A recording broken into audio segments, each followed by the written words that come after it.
To replace the rear bumper in Kia Niro First Generation, follow these simple steps and recommendations. Step 1. Remove the combination lamp cover, A. Step 2. Remove the rear combination lamp A after loosening the mounting screws. Step 3. Remove the waterproof seal, A. Step 4. Disconnect the rear combination lamp connector, A. Step 5. After loosening the screws on the side of rear bumper assembly, A. Detach the side part of rear bumper assembly. Be careful not to damage the tabs on the side part of rear bumper. Step 6. Remove the rear bumper side under cover A. Left side, right side. Step 7. Loosen the rear bumper lower mounting clips. Step 8. Loosen the rear bumper lower mounting bolts.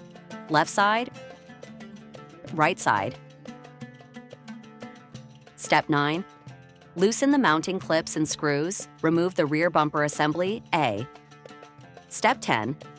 Disconnect the rear bumper main connector, A. Step 11. To install, reverse the removal procedure. Disassembly of the rear bumper. Here are a few steps to disassemble the Kia Niro rear bumper. Step 1. Disconnect the rear bumper beam mounting wiring harness, A. Step 2. After loosening the mounting clips, remove the rear bumper beam assembly, A. Replace any damaged clips or pin-type retainers.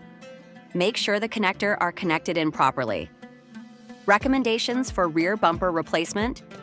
Here are some important recommendations to follow when replacing the rear bumper in Kia Niro DE First Generation.